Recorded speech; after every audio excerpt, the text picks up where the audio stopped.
So I read something that I thought was kind of interesting because this father's son was going off to college, and he asked his son, he says, well, is there anything you want? And he says, yeah, cash. So don't worry, I'll be paying plenty. So he decides instead to write his son a love letter, which I thought was really interesting because all I got was luggage, which I think was a hint. But so this father writes his son this love letter, and I just thought it was kind of an interesting idea. So I read it, and he writes about his son growing up and who his son is and how proud he is of his son, but also gives him warnings that he tends to be stubborn, and even when he needs help and knows he needs help, he won't ask for it. Another thing he writes about is he's glad his son has some pride. The son has some pride, like, I forget what, he was like ranked 238th in the world on one certain video game. And he says, you should be proud of that. But there's a danger that comes with pride. And when you go to college, you'll be hanging around with your friends. And pride is a good thing, but it's a dangerous thing.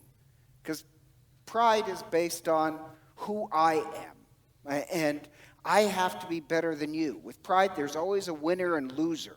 And you don't want to be looking at all people just through that one's lens. Because you'll go to college and some people will disrespect women. And there's a difference between pride and dignity. And I just thought this was an insightful distinction. Pride is based on you and your accomplishments. Dignity is the birthright of every human being. Dignity is inherent in everybody. It's the glue that holds all of us together. So he begs his son to always show dignity. Show dignity to women. They deserve it because their life is sacred. Show dignity to elderly people because their life is sacred. So dignity to the handicapped. Their life is sacred. And he goes off on this, and I just thought it was beautiful. Everyone's life is sacred. The child's life is sacred. Show dignity. The child in the womb's life is sacred. Show dignity. And I'm glad he wrote that because this is kind of a pro-life message, but it doesn't really matter if it's a child in the womb or an elderly person. Some people have too much pride and they don't show the dignity of life. And just like a quick example would be my mother. She's getting up there in age. She's 83. She's really pretty physically healthy, except she used to not want to go to the doctor, and she's a nurse. And she just didn't want to go to the doctor. And, knowing best, I don't know why, but she doesn't want to see the doctor. So finally we found out why. And she says, I don't like going to the doctor because he puts me down. He treats me as a little old lady who's complaining about everything. And you can see he has no patience for me. So she says, I just don't like the fact that he insults my dignity. So, and I hate to say that. I've heard that from other elderly people. That once you get a certain age, they just have no patience for you. But their life shows dignity. And if my mother gets Alzheimer's, I'll be there to remind her who her favorite child was. But I like this plea from the father that there's a difference between pride and dignity. Everybody deserves dignity. Dignity is the glue that holds us together. That's a great love letter. I just thought, wow, he writes down the problems of his child and what they need. And I just think as a nation, as a world, we need to recognize the dignity of everyone's life and guard and protect it. And even Pope Francis, he came out with a new encyclical, which I really haven't read it. I've read about it. Also, if you're wondering, what the heck is an encyclical? Just a letter. But it's a letter either a bishop or a pope writes to all the churches. Like the book of Revelation, that's actually technically an encyclical. John is writing to the churches. Paul's letters are encyclicals.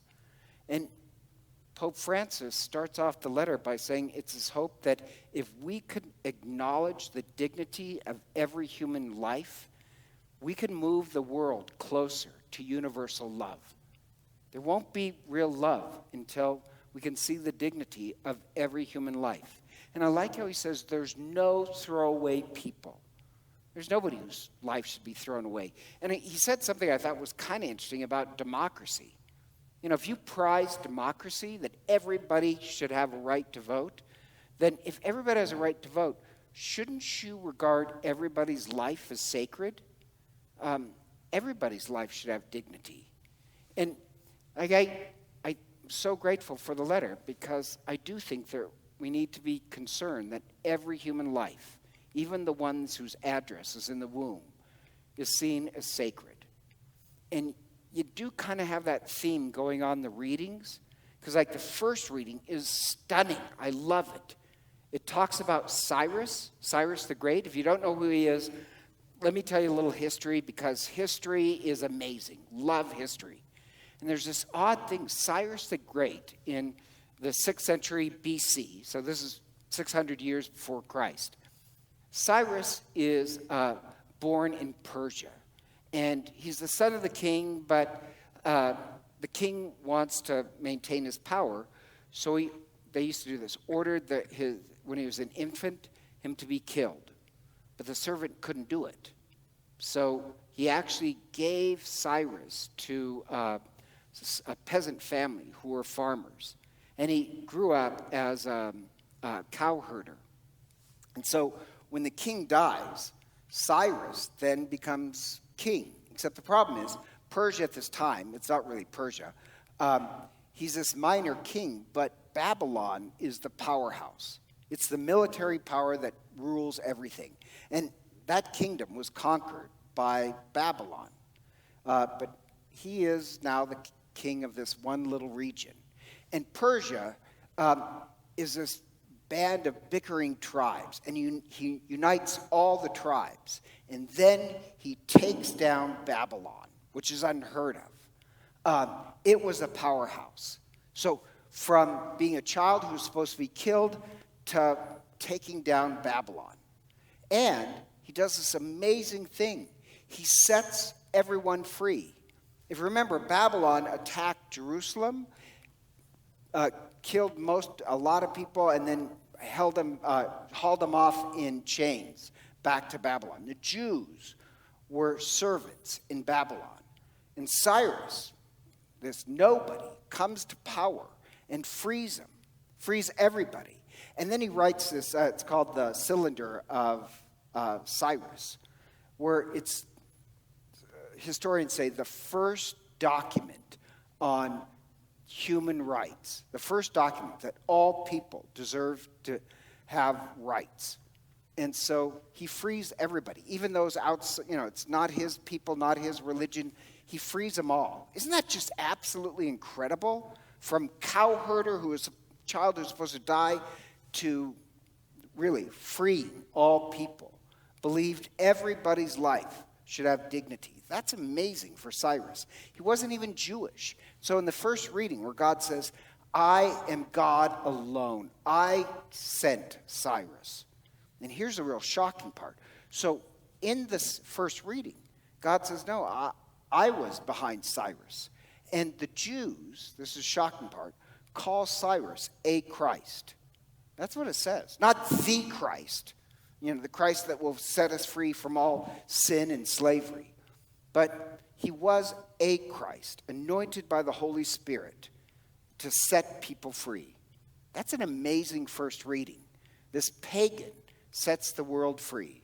And think about this. When we're baptized, any child that's baptized is baptized really with the presence of Christ. And they're supposed to be the presence of Christ that sets other people free, that guards the dignity of other people. We anoint every child that they have the role of Christ to set other people's lives free and guard the dignity of men and women and child in the womb and elderly people. Everybody's life should be guarded. We anoint everybody here with that role. That's absolutely amazing.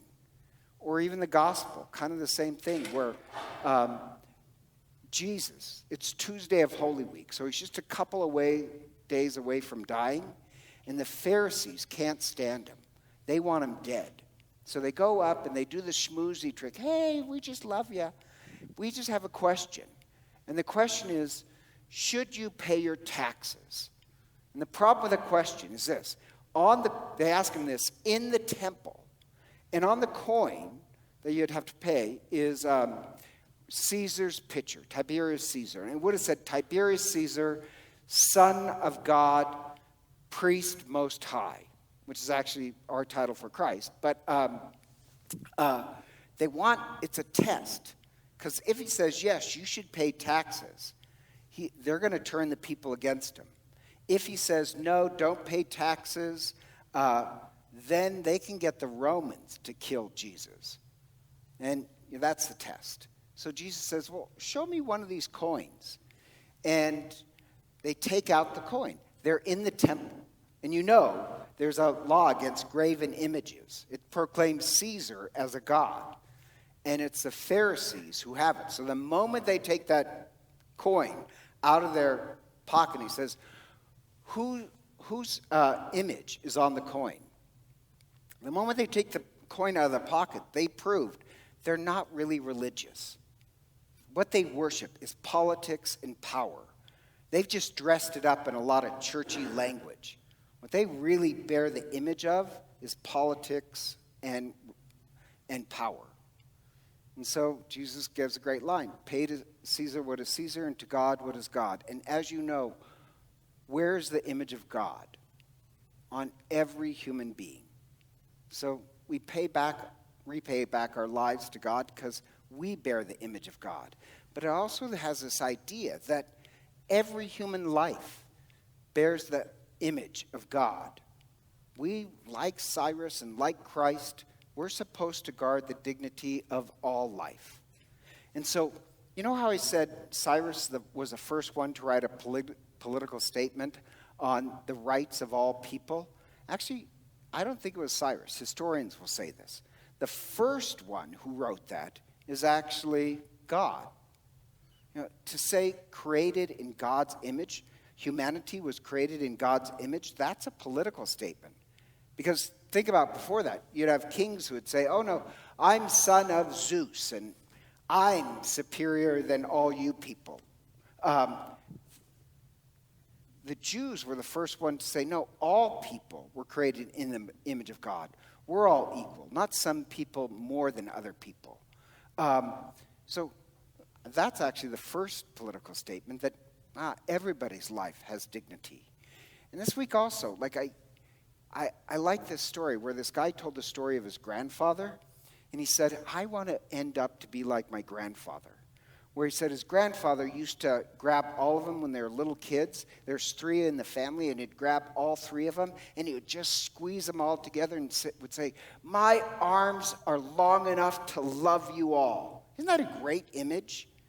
And in one sense, our mission should be the same thing, to be like this grandfather, where our hearts are so big, our arms are so wide, that we want to love all life, everyone's life. Doesn't matter if it's the handicapped person, the child in the womb, the elderly person. Our hearts are so big, we want to grab them all. And so, our role, we've been anointed to guard the dignity of everybody's life.